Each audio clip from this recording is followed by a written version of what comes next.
Olá, tudo bem com vocês? Nós vamos voltar a este assunto tão polêmico, essa segunda parte, falando sobre o ciúme extremo no relacionamento. Nós demos na primeira parte uma introdução e a Eleni dizendo que o desfecho seria na segunda parte sobre este assunto. Assunto este que aconteceu é baseado em nossas histórias. E vamos tentar concluir nessa segunda parte, tá ok? Olá, tudo bem? Ai, a gente até suspira, né? Porque é um assunto assim que mexe conosco até hoje.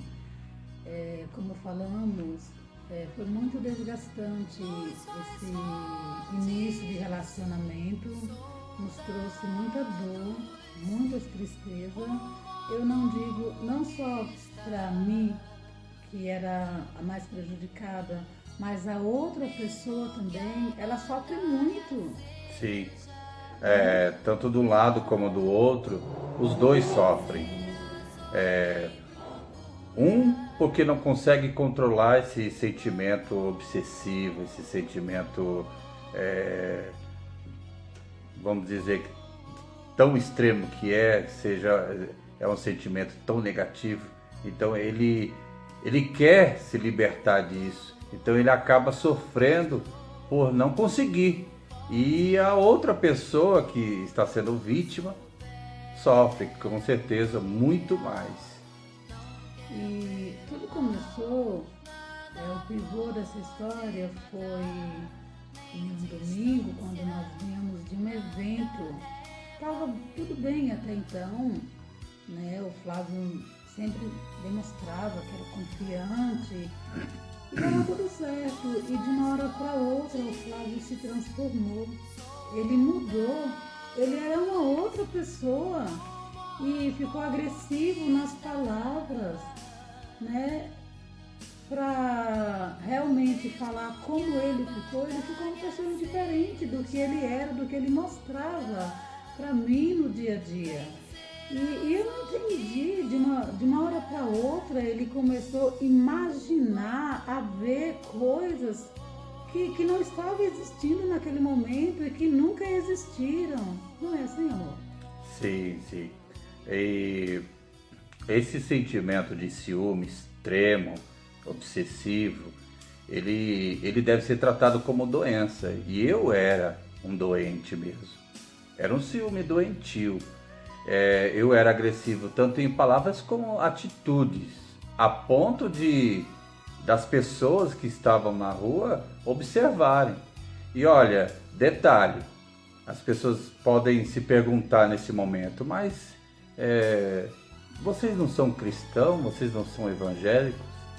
Olha, se realmente a pessoa, independente da religião, der lugar a esse sentimento tão impuro, tão escuro, tão negativo, pode ser em qualquer lar cristão que seja, ou qualquer crédulo religioso.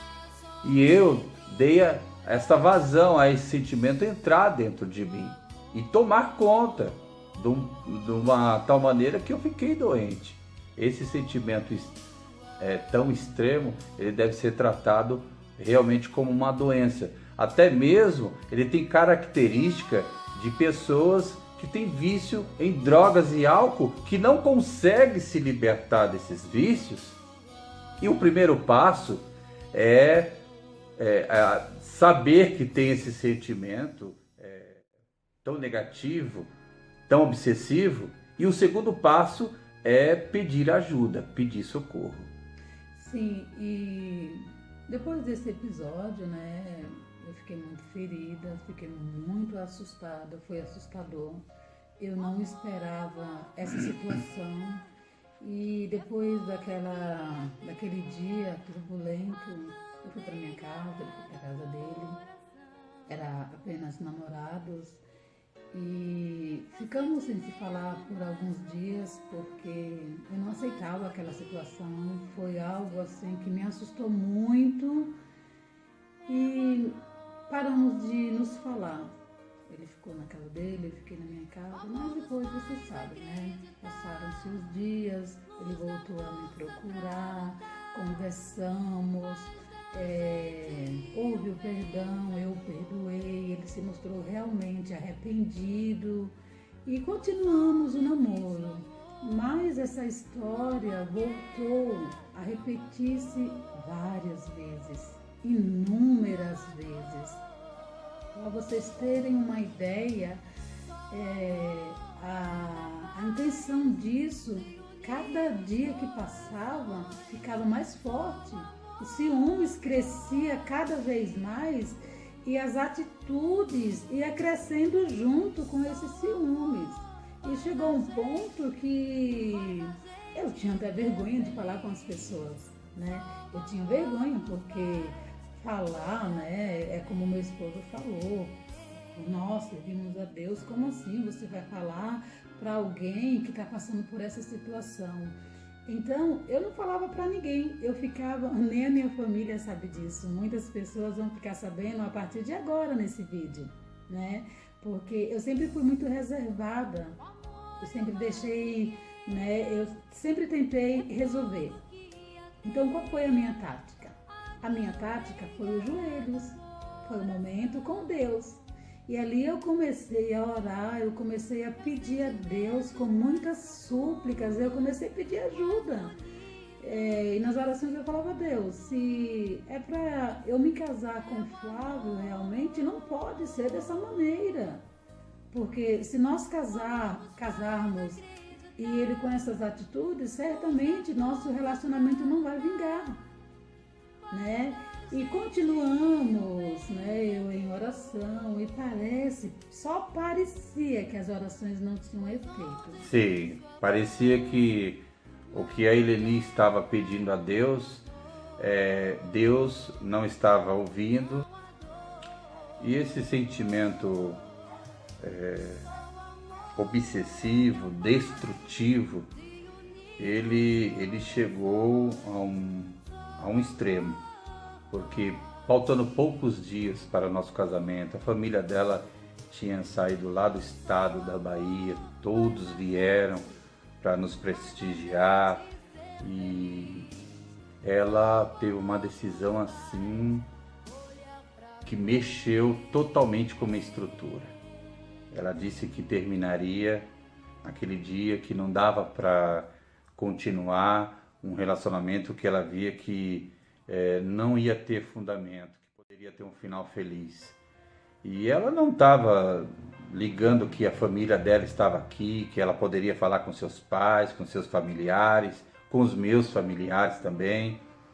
A decisão dela estava realmente em terminar o noivado, prestes a casar, faltando dias.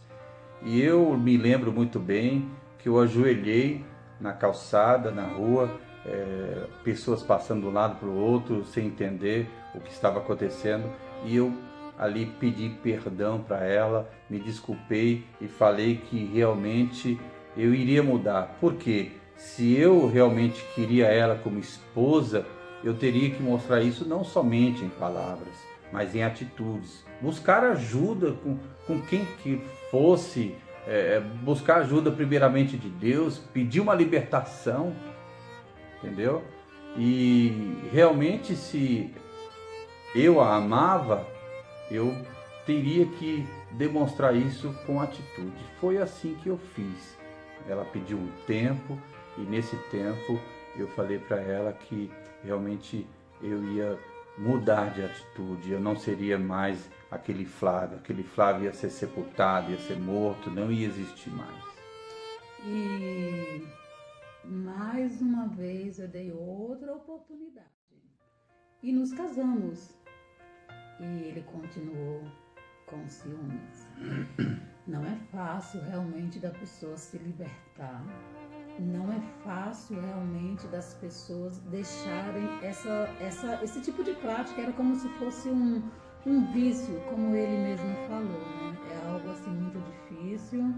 E agora nós já estávamos casados e analisando aquela situação, eu não queria, assim, me separar, pois o casamento é algo que eu sempre tive exemplos dos meus pais que era para a vida inteira. Então eu dei continuidade a fazer o que eu já estava fazendo lá atrás, orando. Eu continuava orando, continuava pedindo, buscando de Deus, porque só Deus ele tinha o poder de mudar a minha história. É lógico, Deus tem o poder de mudar a história de qualquer cidadão, qualquer história Deus tem o poder para mudar, mas esse cidadão, ele precisa querer a mudança, ele precisa caminhar para essa mudança, para esse encontro, para que ele possa ter novas práticas, para que ele possa ser liberto. Então, o bom que o Flávio, ele queria muito mudança, ele queria muito esse casamento, ele queria muito receber essa libertação, e aí ele caminhou para isso. Nós nos ajuntamos em oração, buscando, chorando, clamando a Deus, e realmente Deus entrou com providência, teve realmente uma transformação em nossas vidas. E aí realmente eu vi que o Flávio mudou. E na verdade, na época, eu tinha vergonha de falar para os meus amigos, para o pessoal da igreja, para os meus familiares, meus irmãos, meus pais, do que eu estava fazendo, as minhas atitudes com a Eleni e as minhas palavras. Então eu tinha vergonha de tudo isso. Hoje eu já não tenho vergonha de relatar esse nosso testemunho, porque muitos já puderam alcançar e ouvir o relato, essa história que aconteceu conosco, e serviu para eles como exemplo. Então hoje, por onde quer que nós vamos, passamos, eu não tenho vergonha de dizer do que eu era e do que eu sou hoje. Porque eu posso mostrar que você que tem esse sentimento destrutivo, obsessivo, esse sentimento doentio, você também tem a oportunidade de alcançar essa libertação, de alcançar essa cura, de alcançar essa mudança, se você quiser. Você tem que dar passos. O primeiro passo é reconhecer que você está doente. Um sentimento, um ciúme extremo, assim, que você está doente. E o segundo passo é buscar verdadeiramente ajuda. E foi isso que eu fiz. Hoje, se nós estamos juntos, porque diz o casamento, muitos que estão de fora, que não sabem, acham que é um mar de rosas. É um mar de rosas, sim, mas o juramento que você faz, a promessa que você faz no altar, é que você, o pastor ou o padre, quer que seja, ele pergunta para cada um de vocês se nós vamos ser fiel na doença e na saúde, na alegria e na tristeza, na bonança ou na escassez. Então essas promessas que são abordadas diante do altar, não é em vão. São promessas que têm que ser cumpridas e aplicadas dentro do relacionamento do casal. Então, se nós estamos por degrau, se nós estamos nos aproximando dos 25 anos, bodas de prata, os que estão de fora dizem: nossa, que alegria, nossa, que bênção. Realmente, que alegria, que bênção de nós, o Deus nos conceder essa oportunidade de estar alcançando já 25 anos de casado, que não foi fácil nem para mim, quanto mais para ela, que nos primeiros anos ela que teve que suportar, e é o que está escrito: o amor tudo suporta, tudo crê. Então ela acreditava, o amor tudo crê, ela acreditava que Deus poderia mudar essa situação e que dependia de mim também, exclusivamente dependia de mim.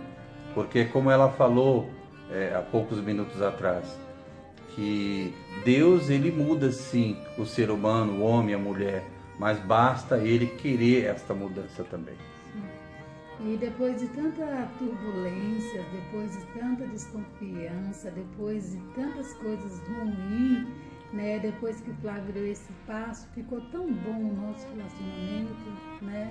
Ficou tão maravilhoso que, graças a Deus, chegamos aos 25 anos de casados, para a glória de Deus, já estamos aí, falta alguns meses para concluirmos.